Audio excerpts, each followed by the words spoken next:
Leslie, I'll ask you if I miss anybody coming in, can you go ahead and admit them? Absolutely. Yep, as well? can do. Yep. And I'll try to keep an eye as we go on the chat box, but if you could do that too, that'd be fantastic. So welcome to the Common Conversation Reaching Community series on the Joyous Exploratorium. I'm Tara Smith, the Executive Director at Central Hall Commons. I know most of you. Central Hall Commons' mission is to nurture a welcoming, inclusive, healthy, rural community culture by engaging people and organizations in the Maine Highlands region in connecting, celebrating, and learning together. I sometimes think when I'm saying that now, if we considered actually speaking that in front of everybody when we were trying to put in all of those wonderful things. So yeah, I'm learning to let that roll off the tongue. This series is about connecting people through all that is happening in the world right now. And I'm hoping to witness this time together, becoming a space for creativity, to shine a light on a project such as this one, a person, our community. This space is an opportunity to say thank you. And what do you need? How can we support each other now and always? How can we grow this together? Tonight, we're spotlighting the Joyous Exploratorium, also known as the Joy Truck, and Merrilee Schoen. The Joy Truck is a traveling community center in a 23-foot long delivery truck, bringing oral history, storytelling, the arts and tools of resilience and repair to regions in and around Piscataquis County.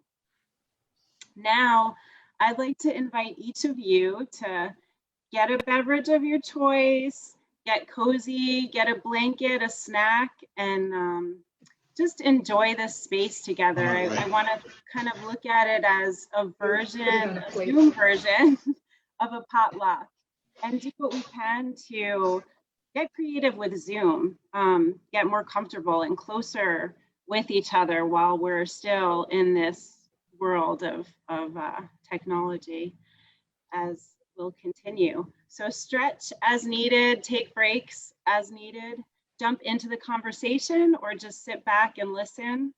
Silence is okay here too. I have transitional questions ready, but it's totally fine if we don't get to any of them. So the overall tone here is flexibility, openness, and connection, creating together. So now I'd like to invite Merrilee to open our space with an acknowledgement of the land, naming the tribal bodies whose land we are inhabiting.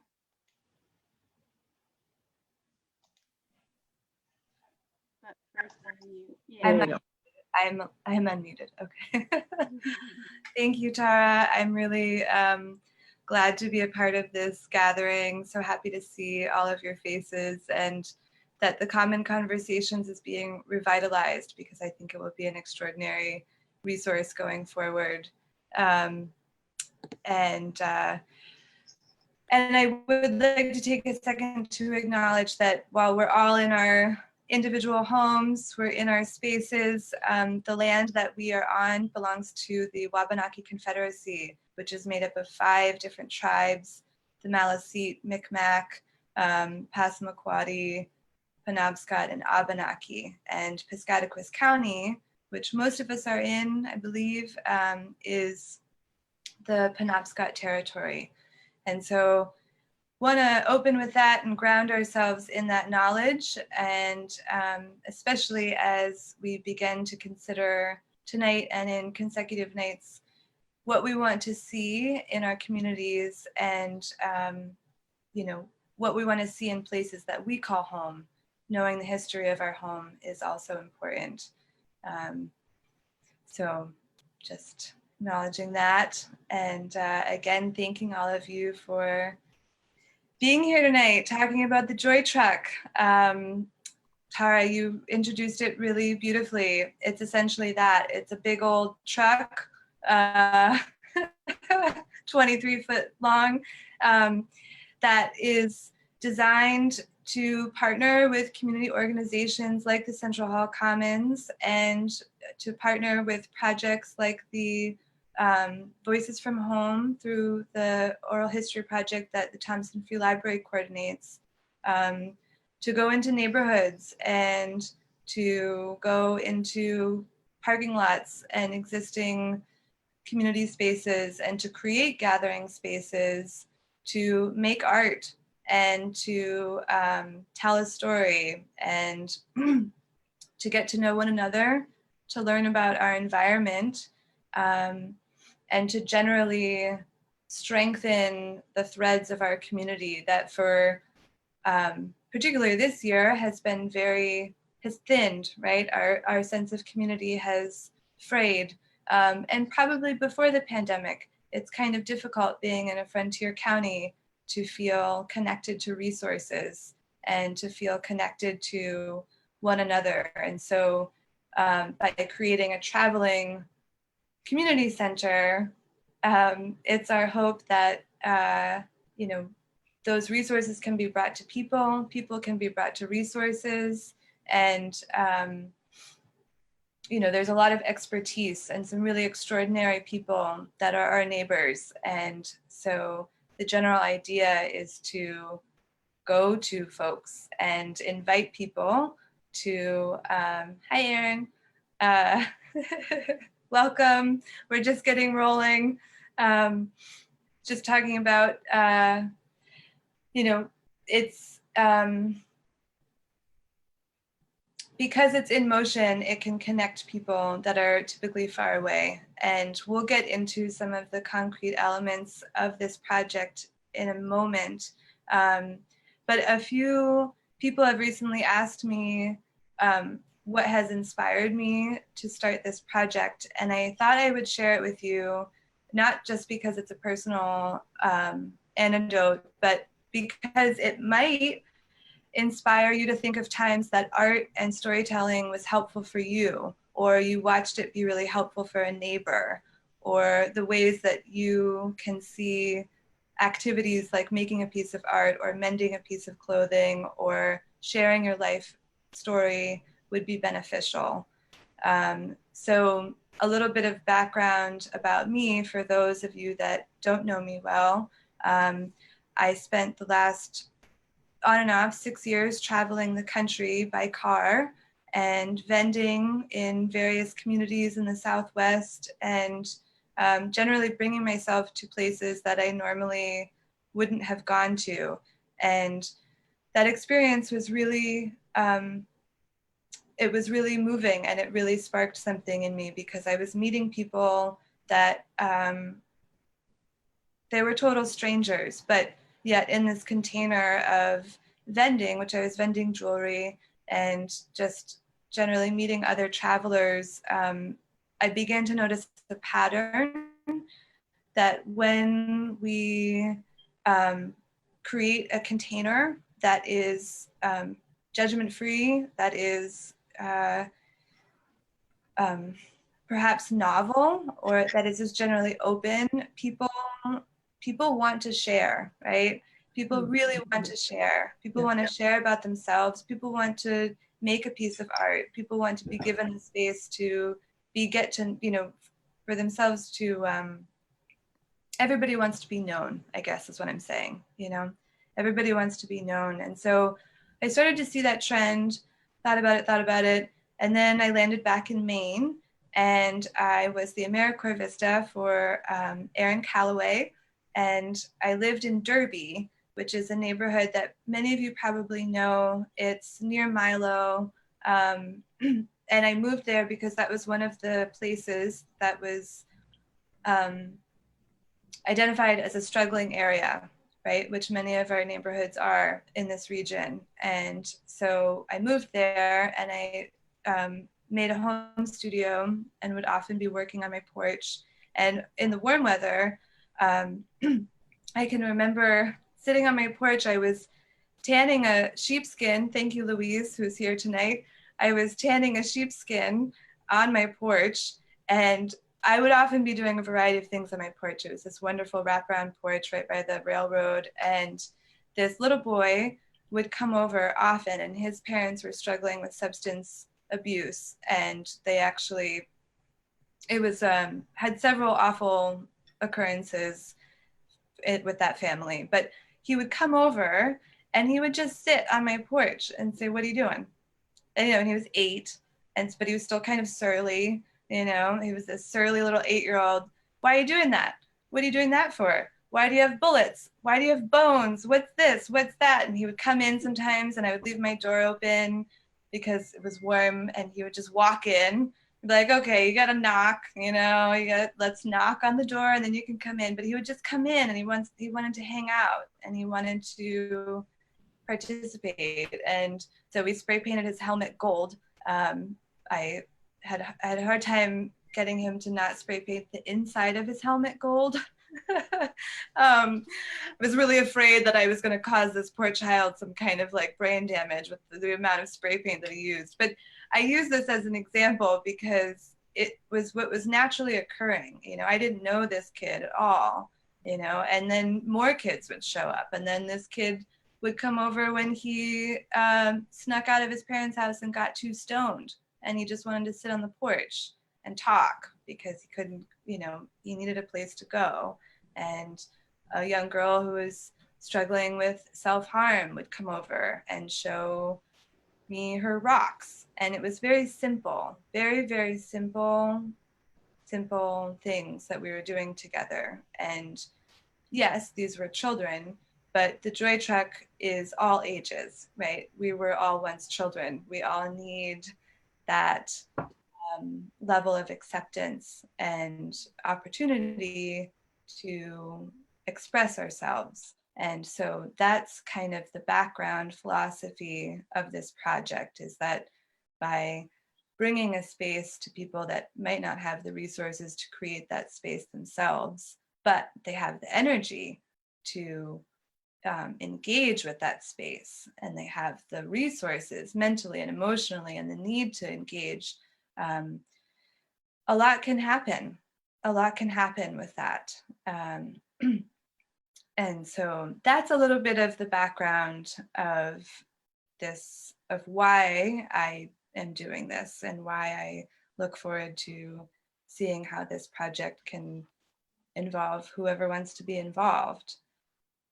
So wonderful. Thank you so much, Merrilee, for opening and sharing and talking to us a little bit about the inspiration of the project in your travels and locally.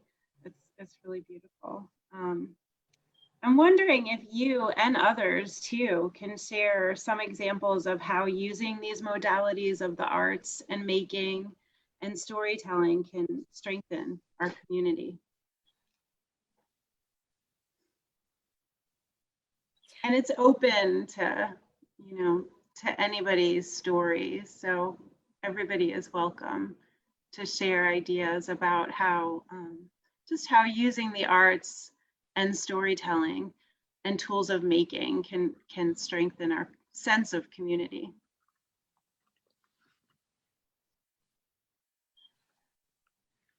Over the summer, there was an encampment at Portland City Hall of unhoused people and their allies and accomplices. And the group I was with, the Poor People's Campaign, what we decided to do basically was just offer a space. And I took down all the pens and markers I had in the house, and we had some big stack of paper and just materials and space, some tabletops, and just to be there. And so often that was not all people needed, of course, but for the moment it was, they just needed to be seen, heard, and given an opportunity to express themselves. And that's what I see for the Joy Truck. Awesome. Thank you for sharing, Trisha. other stories about how you've seen Joe? Were you raising your hand? I'm unmute you, or I have to ask you to unmute. So there you go. It's interesting. I was involved in a community program for 9 years, and I did not think about the parallels between what Merrilee was starting, even though I've been talking with her and I've been feeling the Joy Truck is a really appropriate name because it's something that connects people. And when people connect, that always brings joy. And what I was using as a tool for connecting was working on the Penobscot River. And what I found is that when you go to people, you're acknowledging them. And as I'm listening to this, I'm thinking about this morning. Now I'm going to forget the exact name, but it was Mr. Greenblatt last night that was talking about the Anti-Defamation League and talking about what divisiveness we have right now. But what brings us together is getting to know each other. And what better way to say, hi, I'm coming to your neighborhood to visit, come out and join us and get to know us. And people have stories and they don't have avenues for telling them. I mean, when I did Riverkeepers for 9 years, we created a structure so that people could share their community, share their story. And they wanted to give. And Merrilee is making, through this Joy Truck, that an opportunity. And the Commons has already created a physical place for it. And this is an extension of that. And we'll all be so glad when we really are able to be open and be together again and talk about it because it's so much easier. Hi there, Mom Merrilee. I'm just referring to Marguerite. So, but anyway, it gives the people that won't necessarily come out an opportunity to come out of their shell in their own environment. I think that's really, really important. And we need to connect and know who people are. Thank you so much, Joe. Yes, I think we do need to meet each other where they're at in their homes. Leslie. Yeah, I have a question actually, Merrilee. Do you intend to, I guess I'm wondering how you plan to do this if you're driving around, and wondering whether you will have any agenda at all when you go someplace. Like you might say, well, this week I'm going to take clay so that people can make models of animals, or or take pipe stems or whatever. Or is it going to be completely open to whatever anybody happens to come up with? Oops. No, you're muted. You unmuted and muted again. There you go. There you go, Merrilee. Thank you. When we're in person, we'll like be habitually reaching for the mute button. Thank you for that question, Leslie. That's a really good question. And I think the short answer is that there are going to be some foundational cornerstone pieces of this project that will always be available. And so those pieces are a listening and sharing station for collecting and archiving life stories with voices from home. That will always be on deck. There will always be a typewriter. There will always be a treadle-powered sewing machine. And there will always be simple making tools. But for kind of, I think it is important to have an agenda, and it is important to say, okay, I will be, on this weekend, on this Saturday, I will be in this town, and this workshop will be X, Y, and Z. And so that way there will be not only a concrete understanding of what to expect for everybody, but it'll also be, my hope, an invitation for people that are already in the community that say, hey, I love working with clay. Can I lead a class? To which I say, yes, please share, share your knowledge, share your skills, because I don't know anything about clay, And so it's twofold. It's providing a structure for the general public and inviting the general public to participate by leading a workshop or sharing a skill.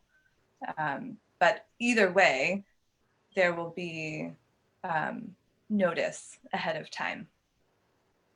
So Merrilee, that makes me think about us, this group here today, and even within our, smallish group, there's so much wisdom and experience and so much to offer. And I don't even know all of you. I know some of you, and I'm sure there's only parts of what I know about, what you love to do or what skills you have, and what you can share. So I'm wondering if folks in this group have interest in doing something through the Joy Truck and using this vehicle for creativity and expression to share something that you love to do, something that you want to bring to the people. Excuse me. Marguerite, you'll need to unmute yourself. There you go. So, hi, I'm Marguerite, and I'm Merrilee's mom. Yay, welcome. Thank you for joining us. So happy that I was able to join tonight. And Joe Eaton is one of my best friends from forever, from when Merrilee was a baby. Sorry, Mare. Anyway, so I would be interested in sharing things with the community. And I would also be interested if someone, say, offered something in clay or bookmaking or, I don't know. I would be interested in doing nature dyes and drawing from nature and embroidery. I would love to do embroidery. I know Merrilee was doing those t-shirts that she's looking for donations for, and people could embroider those. I'd be happy to help do reading literacy of reading. I mean, anything art, pretty much.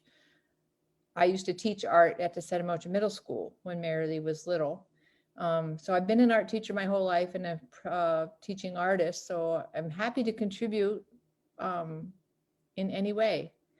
But I also know that, Merrilee is the leader, I guess, she's the leader of this. And so if you say what's needed as well, sometimes the community, I suppose, would tell you that, we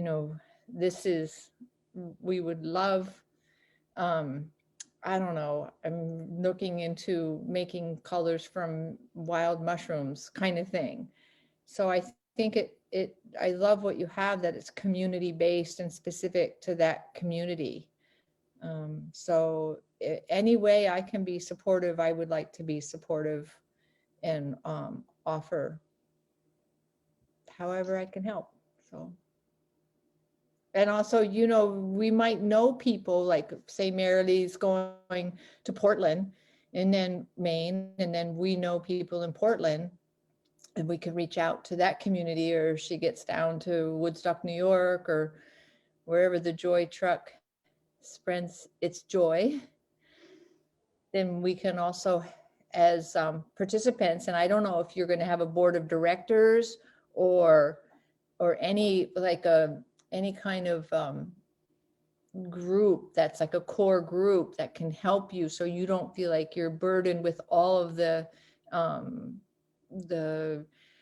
side of it where you have to do all the paperwork and all that, but it would maybe be nice to have supporters who have the time and some of the expertise, or you could train us to help you do the executive assistant kind of stuff, so that you don't burn out by trying to stir all the pots, Anyway, that's all I got for now. Thank you for. Thank you. Thank you so much, Marguerite. There's so many beautiful points that you bring up.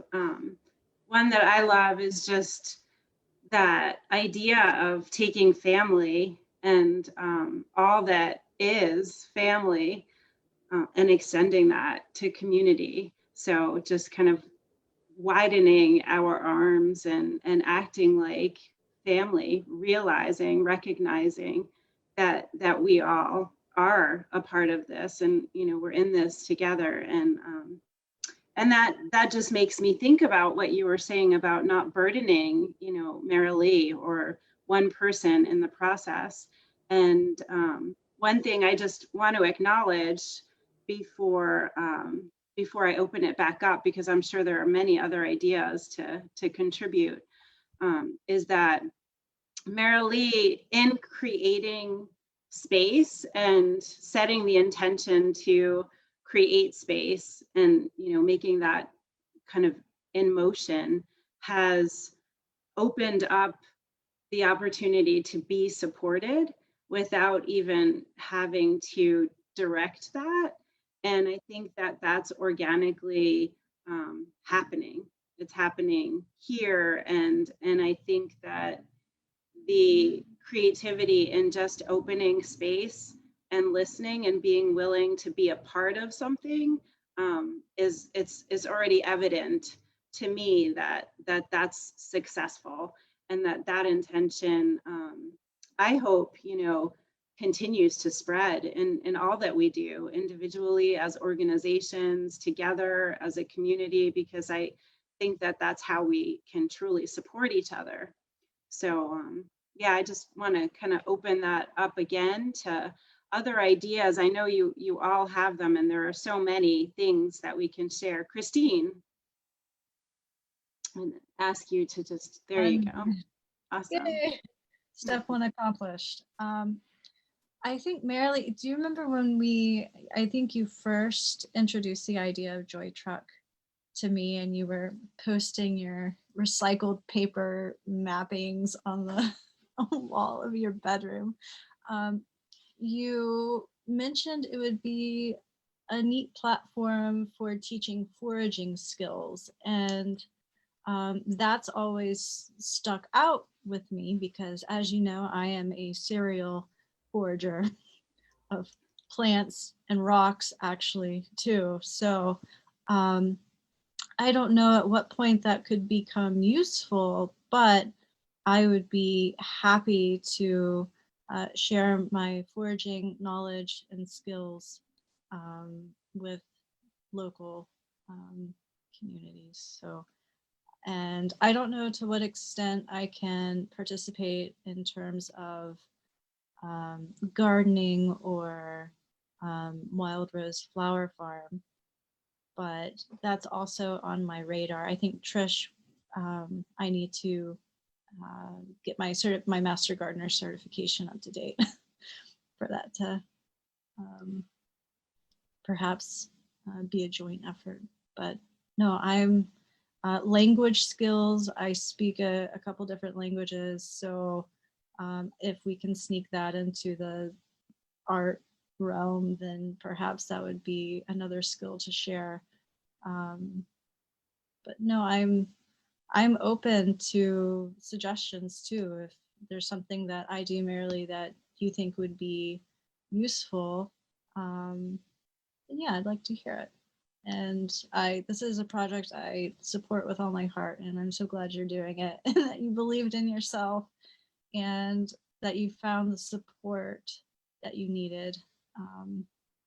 And it means a lot to me to see all of the faces here supporting my really good friend Merrilee through this, because it's a fantastic project, and I'm very proud of you. Sorry, okay, I'm finished.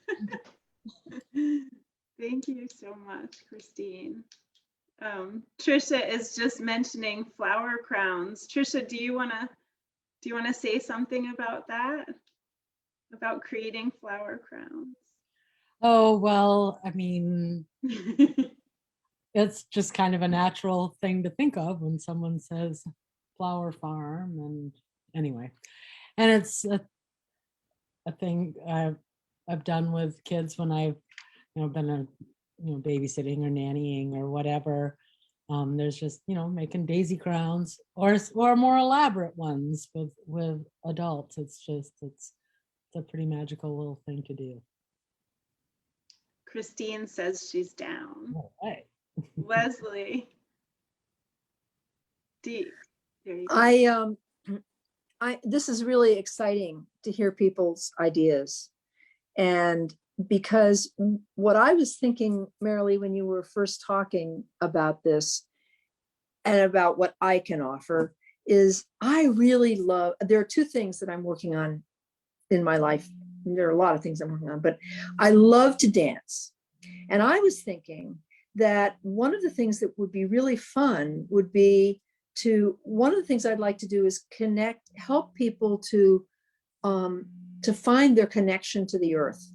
And so the idea of the flowers and the flower crowns and the ideas of foraging and for rocks and all of that really fits into my belief that now more than ever, we all need to know about our connection to the earth.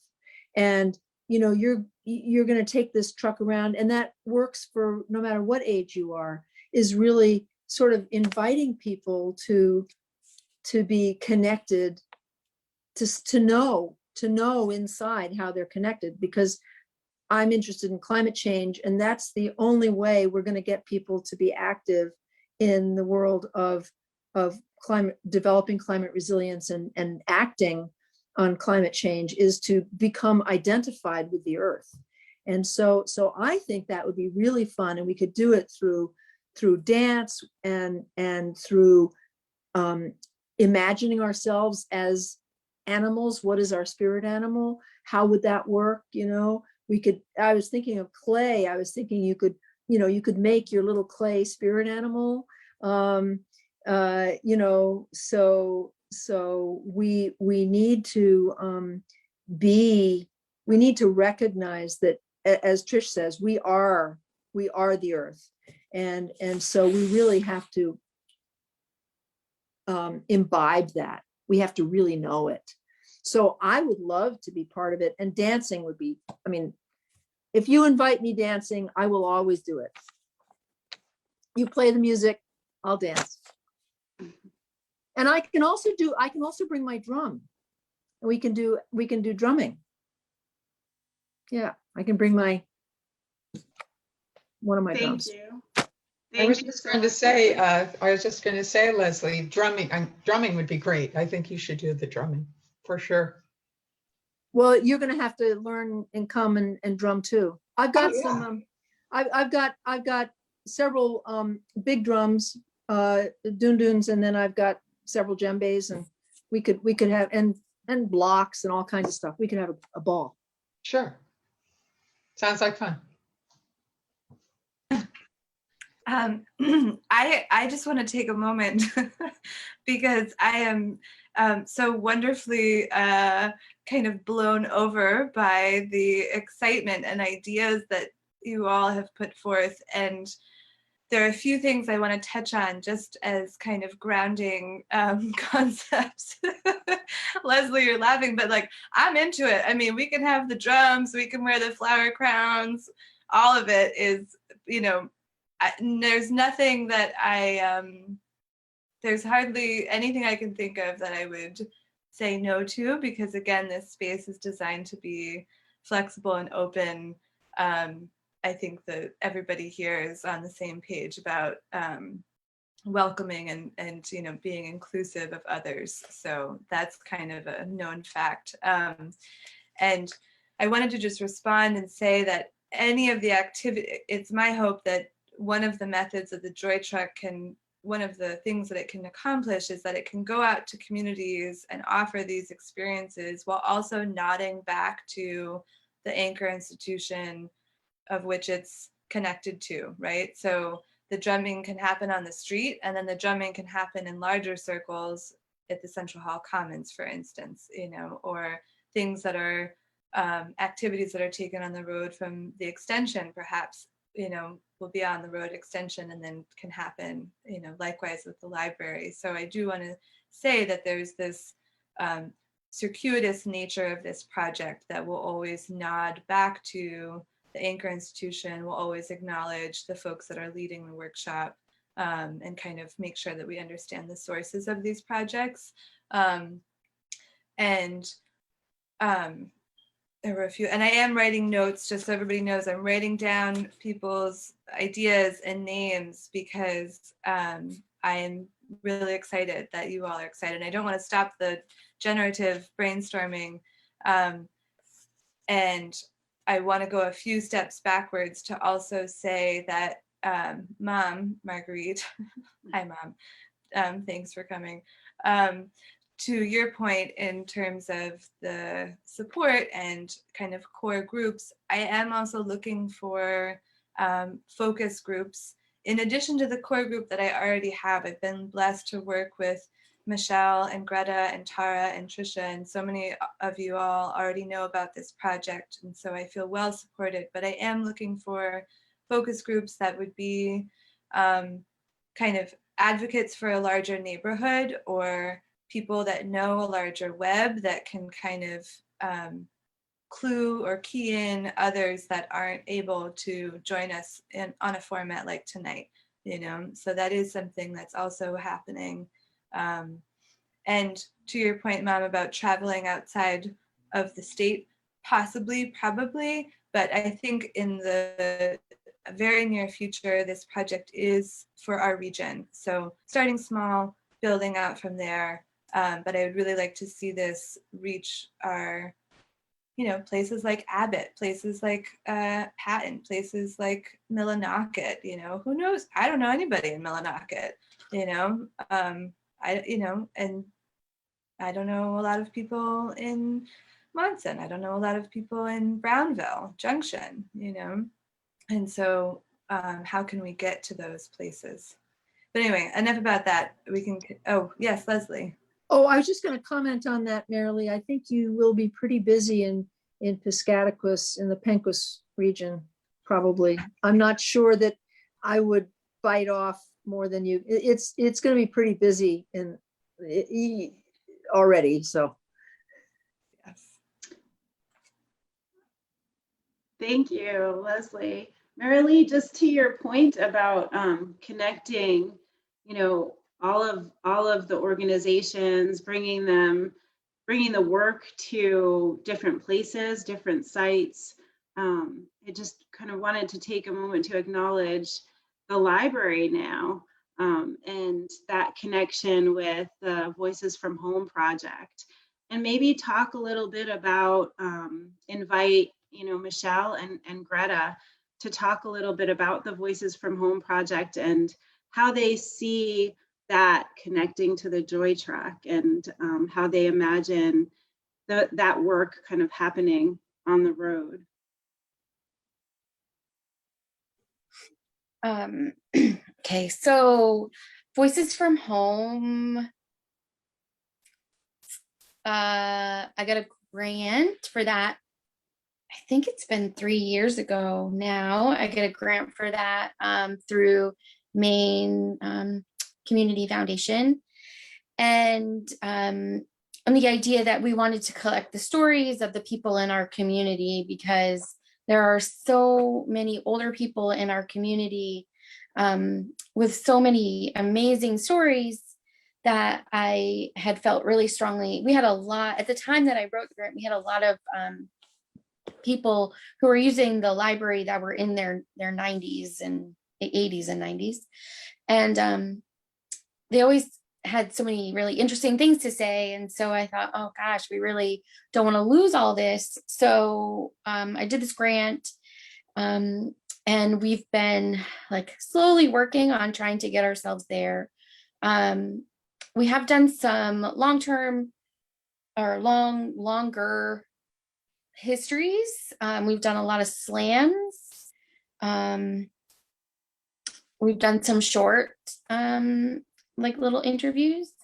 But the idea with the truck is, if it's going throughout the community, it's going out to people that may not come to us, that may not be either able to come to us or even know about us. But if they find the Joy Truck, they may find that they want to share their stories, that they want to talk. It doesn't even have to be their life stories, but if they're having like this feeling of wanting to share about art or about renewable resources, recycling, things like that, that it's all really important, and having a place for us to keep that information for years to come is really important, especially as the world just continues to change all the time. Crazy things happen, and pandemics happen and all that stuff, and we should be documenting through it. And I think that's a good way to do it. I also think that allowing people to hear other people's stories, to having a space where they can listen to other people's stories and realize that they're not alone in some of their feelings, that they may realize that they grew up the same way and they never realized anybody else, like lived without water, or, people who have been homeless as children, they feel very secluded, and oh my gosh, there were people that were doing the same thing at the same time as me, and I wish I had known. And just a lot of ways for us to connect. And that's really, really important. And I think that their art and like using your hands and doing things like that really open you up to, you don't realize it, but you open up and you're more willing to communicate when you're doing art and things like that. I feel like my experience has been with kids. They start doing art and they really open up. And that's so, and I feel like that is the same for adults if given the opportunity. So I think the two going together is really important. Absolutely. Thank you so much, Michelle, for all of those gems and the history too of voices from And if Greta home. has anything else to spin into that, please. Please jump in, Greta. Sorry. There you go. I think that's really well said. And I think the idea of being able to meet people where they are is so important in terms of really, it is a regional project. And we kind of started that before the pandemic, trying to go to different locations to meet people and talk with them. And the idea of having a station in the Joy Truck that you can probably have a map of stories. So exploring a map of the stories. And so the truck is actually traveling and collecting these stories, and they're going on a map that people can explore and listen there, but also having some of the tools and guides, resources to allow people to do their own interviewing with their neighbors and their family members. So bringing those resources out is a really important piece too. So I just think it's a really cool combination, the truck and the Oral History Project. And we do have a platform that we're using for collecting other kinds of stories, artwork, and writing. And that does now have a map component. So I can share the link and people can look at it. It's been, collecting around COVID mostly recently. Thank you, Greta. Go ahead, Christine. Well, I was just thinking of a project that I had started a while back, and because of graduate school, it got pushed to the side.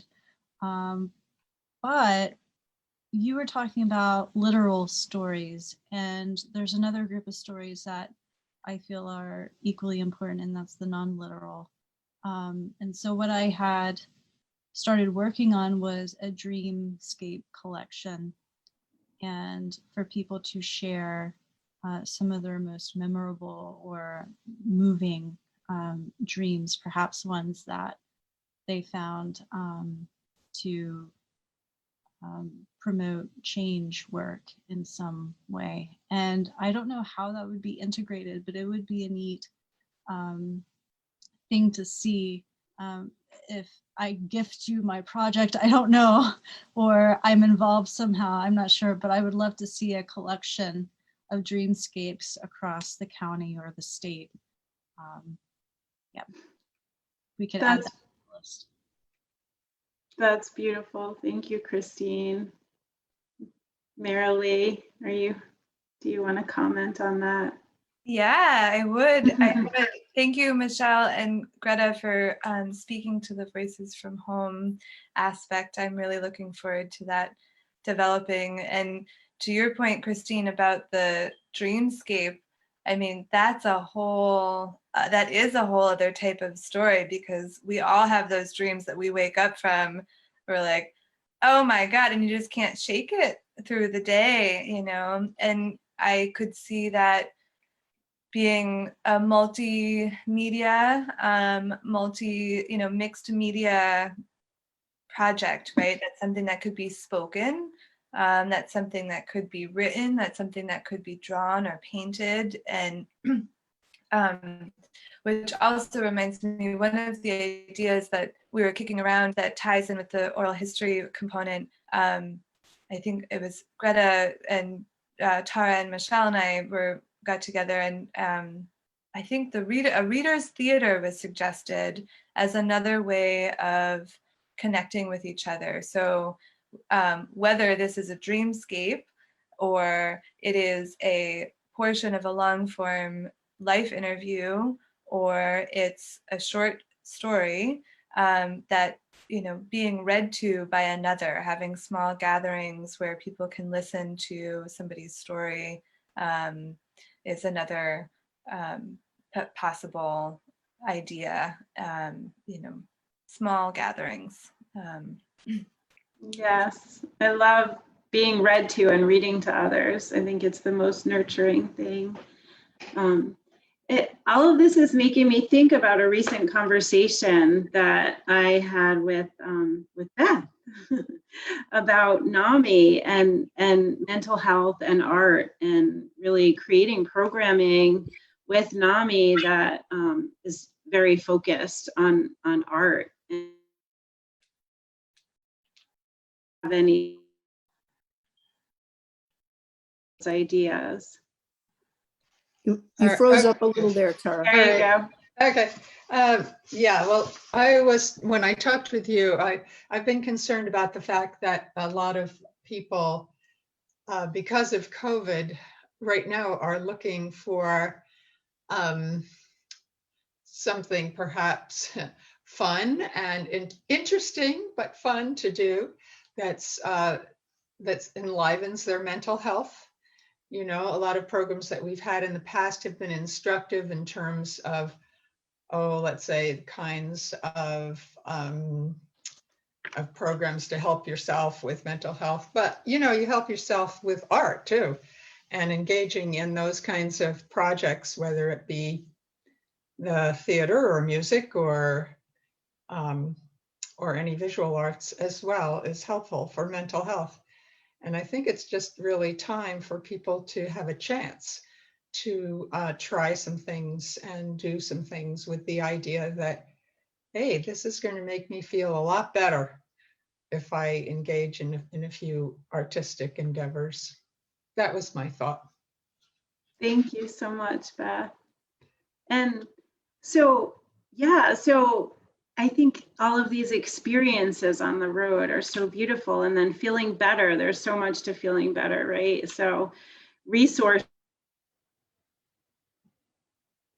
food and harm reduction, and all the things that we can also just take to people with the truck, actual physical material things like Narcan or contraception, so I just kind of want to shift us a little bit to thinking about those resources and the potential of a traveling vehicle and spreading those resources.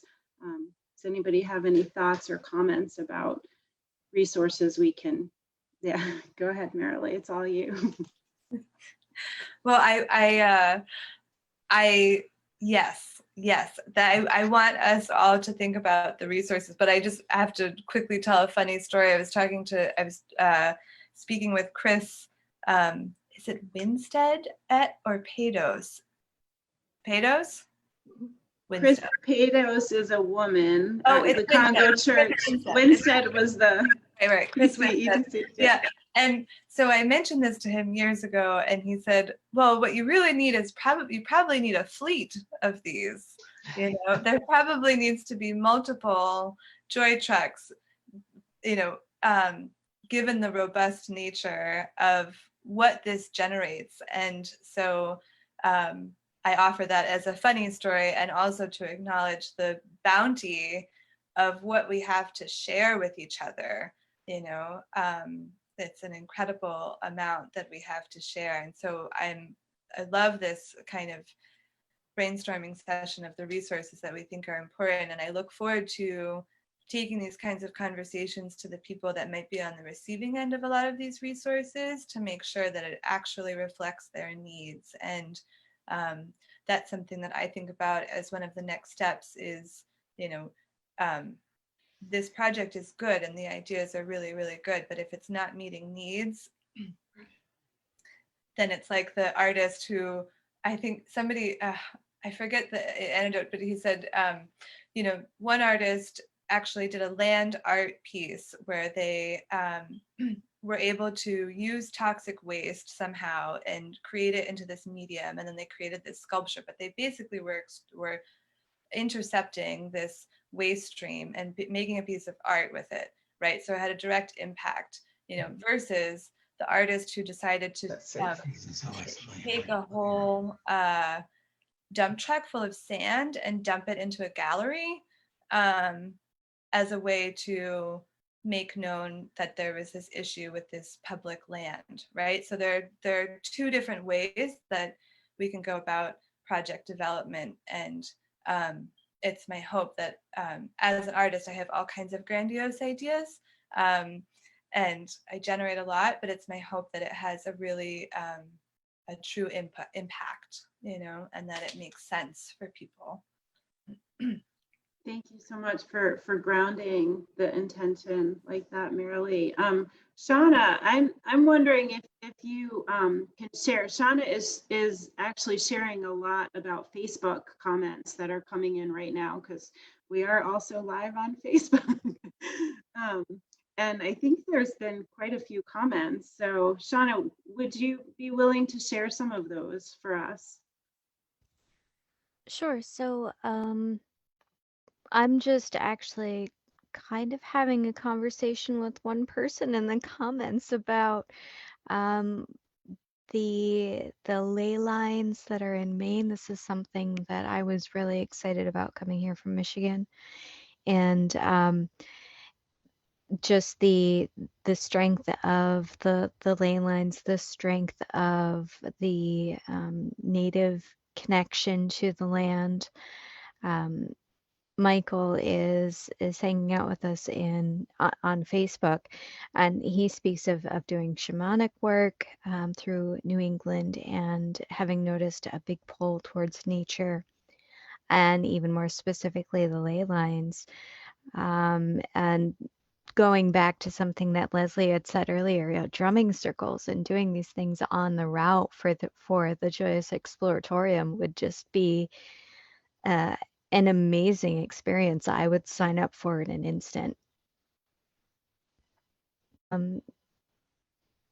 Ideas of folklore and ways of, you know, this is an ancient way, a timeless way of sharing, passing down tradition and creation story, and ways of being the best human you can possibly be while you're here, that if we're not careful, we're in a position that we might lose because we don't have the conversations that we used to have sitting around the fire, and this is an opportunity to do that. Thank you so much, Shauna, for sharing that. I want to just be mindful right now of time. It is 7 o'clock, and respect everyone's time and acknowledge everyone's presence and contributions. Thank you. And also want to kind of wrap things up a little bit by saying to Merrilee, what can we do to support the Joy Track? What do you need? Sure, thanks, Tara. Well, let's see. I think, first of all, thank you everybody for jumping on this roundtable. I feel like I've just been totally, you know, my needs have been met in this way.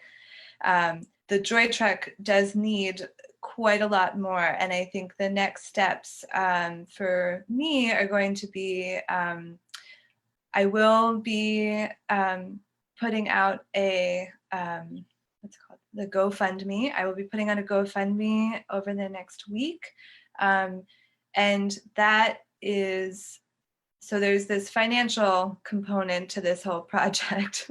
Oh, money. And so the Joy Trek needs about $2,000 to really get going.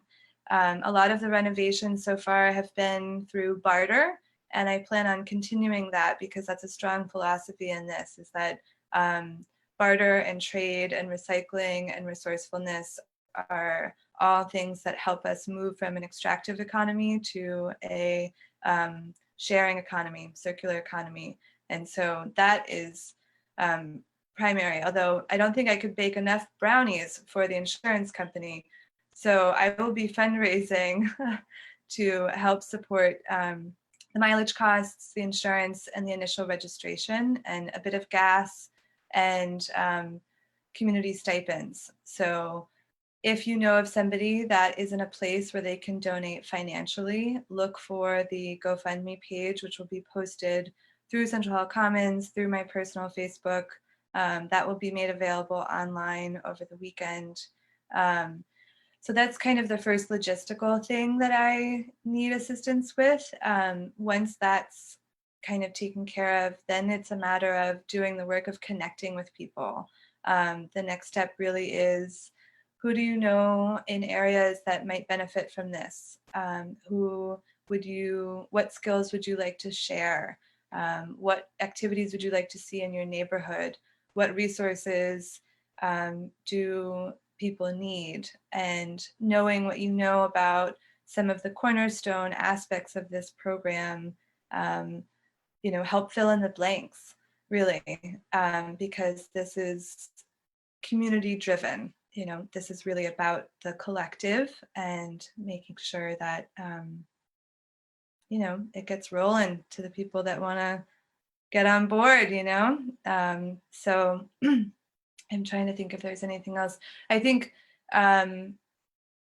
if I'm not sure the best way to collect everybody's information, but I think email, it sounds like most of you know one of us or many of us here, so get in touch by email. My website I can put in the chat. That also has, I think, my mailing address. So if people don't use the internet and would like to write about an idea, that's also welcome. So snail mail and phone calls are totally acceptable methods of communication, as well as email. I would just quickly jump in, Merrilee, and ask folks if you can just write your name and contact info if you're willing to share into the chat. I'll go ahead and save that, and then we'll have all that in one spot.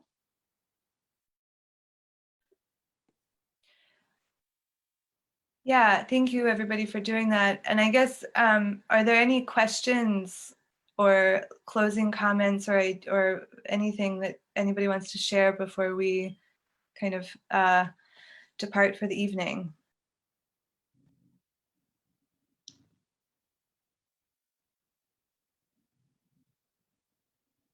I wanted to mention quickly, is there? Shauna put up the Joy Track. Thank you, Shauna. She put up the website.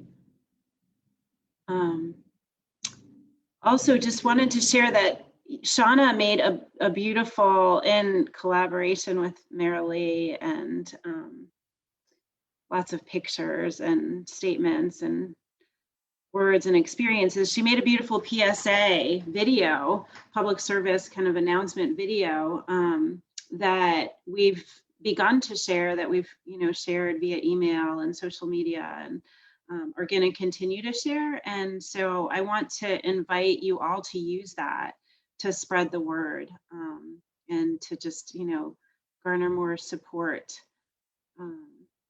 And also, I think there are so many elements of this, of course, that we haven't even gotten to. It's been such a rich conversation already.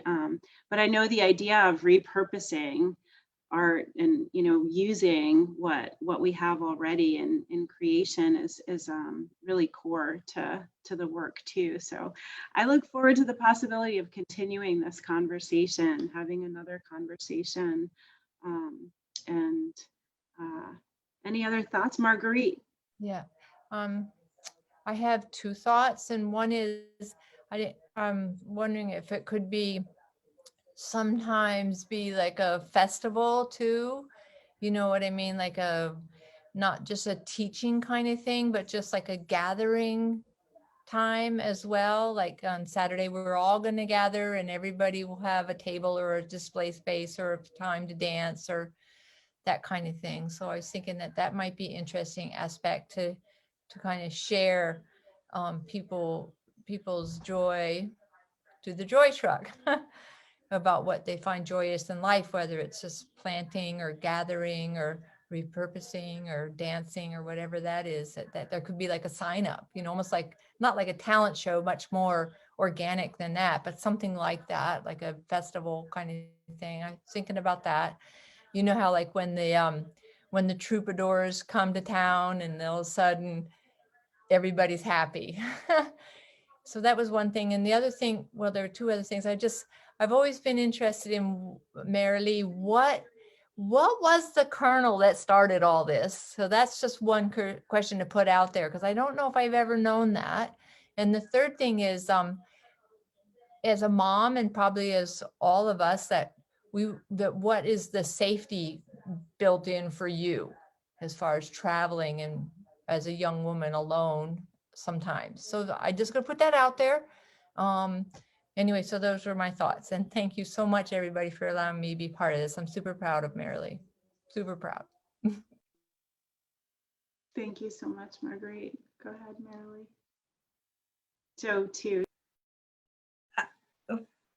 I don't want to, I know you, Joe, are you, I want to quickly respond to Marguerite, and then I want to make sure we don't miss your thoughts also, because you've been waiting patiently. Thank you for your concern for my safety. I appreciate that. And I think it's, there are methods that can be employed to make the truck safe and accessible for all, whether that's me driving it or the people that are coming on board. And so a few of those things look like a wheelchair accessible ramp. They look like cleaning supplies, hand sanitizer. Maybe there is some maize stuck under the seat of the driver's seat. There are methods to make sure that it is safe and comfortable for everybody. So I appreciate that. And I think I was going to say something else, but I've forgotten. So Joe, it's all you. My question is, excuse me, is how soon after you successfully get some funding do you expect to be able to be on the road with this? Thank you for asking about the timeline, Joe.